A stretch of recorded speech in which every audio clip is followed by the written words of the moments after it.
I'm Coach Corey Wayne, and this is my video coaching newsletter.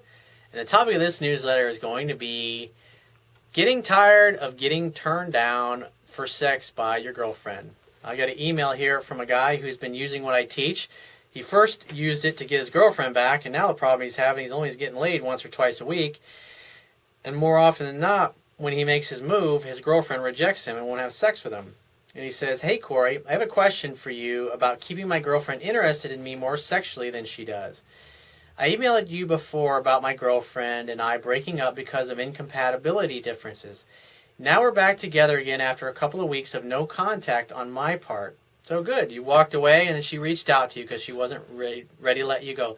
That's the key thing, is like when you walk away from a girl when she's not treating you the way she wants to be treated, or she says she needs time apart, or she wants to break up or whatever, then you just say, "Hey, give me a call," you change your mind, and then you got to walk away and stick to your guns. And if there's still any chance that you can have her or get back together, she'll contact you. And when she does, arrange a romantic opportunity for sex to happen, which is a date. That's the whole point of a date.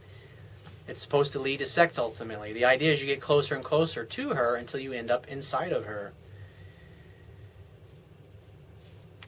He says she wanted to break up because she wants to keep her pre-existing male friends that clearly want to date her, but she only wants to be friends with them.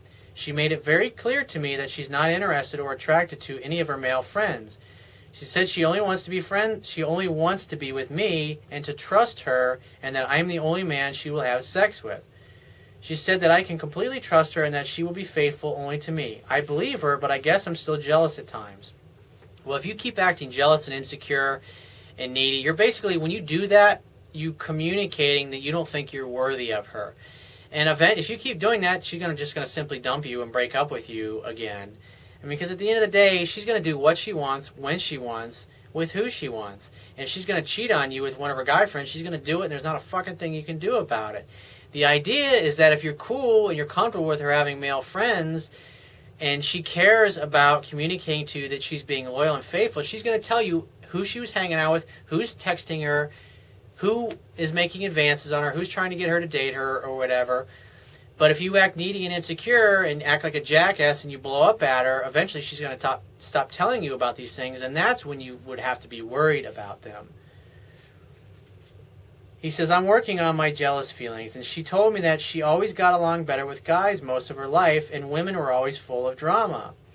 I wouldn't have a problem with female friends, but she rarely hangs out with them. Getting back to the question, Corey, I have a problem creating sexual tension sometimes when my girlfriend and I just hang out watching TV on the couch." Well, I can tell you that's fucking boring as hell. Why? I mean, sitting there watching TV on the couch, like, so she comes over, you sitting there watching TV, and then you start grabbing her legs or grabbing her tits or whatever because you want to release her or whatever. Now, the thing is you got to get to know your woman sexually. It's like, I always know what turns my girlfriends on, whether it's some women, it's their nipples, some women it's grabbing their legs, some women it's kissing their neck, some women it's me sticking my tongue in their ear, just fucking, it turns them on and it really gets their buttons going. Or you just, as a man, when she comes over, you just say, "You look so fucking hot tonight. I fucking want you. I want to be inside you. Like, you look so fucking desirable. I love the way your hair lays on your face." Or, "I love it when you've got your hair in a ponytail." And it's like when she comes in the door, it's like grab her and push her up against the wall gently now. It's like grab her by both of her, around her elbows, and just slowly push her up against the wall. Maybe even reach around and grab some of her hair and just start making out and just say, "You look so fucking hot, baby. I'm so glad to see you." And you should be doing something together. You shouldn't just say, "Hey, why don't you come over and hang out at my place and let's watch fucking TV." That's so fucking lame, dude. That's boring, because then the girl knows. And I actually had one of my girlfriends years ago say this to me. She's like, because I was doing the same thing.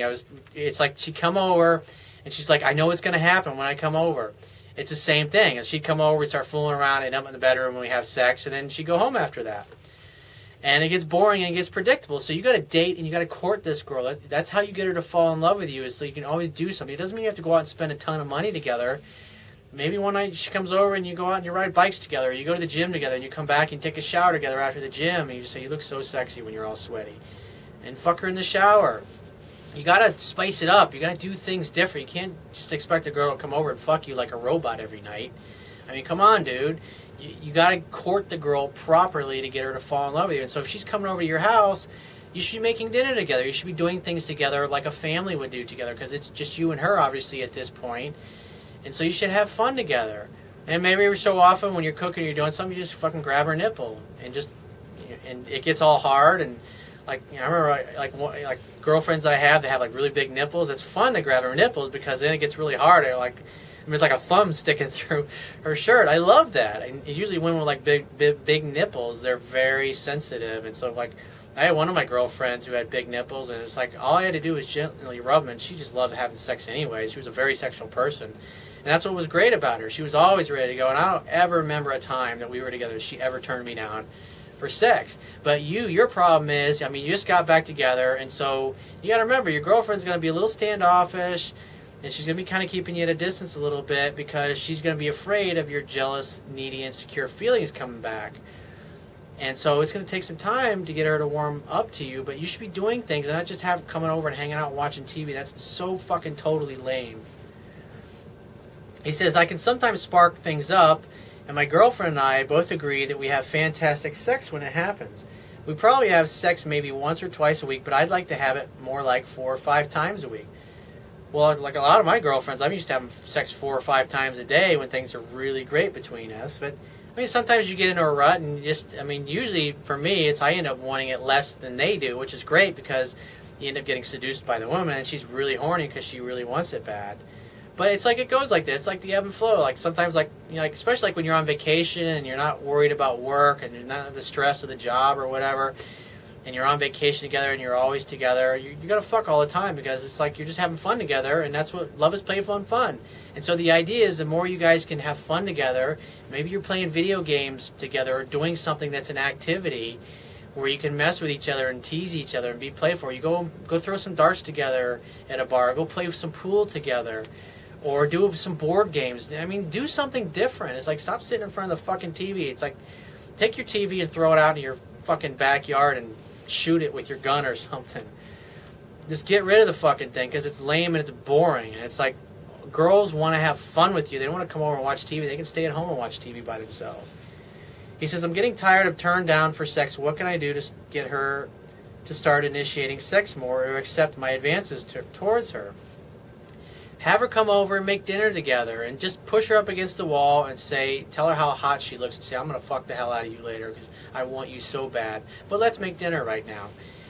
Because that builds the tension a little bit. It's like you're telling her what you're going to do to her, and as she's making dinner, you just say, you look so fucking hot tonight.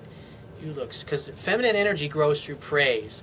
And so when she's there, you can be telling her things that you like about her. You just say, I love it. I love going down on you. I love licking your pussy. It's like always tastes so delicious. And I love when you grab my hair when I go down. Tell her the things that you like about her when you guys are having sex. Throughout while you're preparing dinner, and spank her on the ass every now and then. Just be playful with her. And it's like, instead of just when she comes over and just going right for her boobs or her pussy and expecting to have sex, you got to do things differently. You can't just be in the same dull, boring routine. So that's what I would do if I were you, if you want to spice things up a little bit. So if you have a question that you want to ask me, or there's a topic you want me to cover in a future video newsletter, go to my website, click the Contact Me tab, which is going to be on the left-hand side of your screen. Send me 1 to 2 paragraphs max detailing your questions, your situation, your challenges. And you just got to give me several days to get back to you with a response because I get a lot of email from the internet, and I also get a lot of it from my paying phone coaching customers. But be patient, and I will get back to you. And if you want to talk to me right away, the quickest way to get my help is to book a paid phone coaching session. And you can do that by going to my website, click the Products tab, which is going to be at the top of your screen, and just follow the instructions. If you want to get a digital version of my Kindle ebook, which I highly recommend, go to my website, and underneath the email sign-up box, there will be a link that will take you to the Amazon Kindle download page for my book. Once you get to the download page, on the right-hand side, there's a button, and it will open up a window where you can download a free e-reader app for your Android device, your iPhone, your BlackBerry, your PC, your Mac, whatever device you want to read it on. Download the app that's appropriate. It's totally free to download their apps. It takes a matter of seconds. And then once you got the app installed, it only takes a few more seconds after that to complete the purchase of my book, and you'll be reading it in no time. And I will talk to you soon.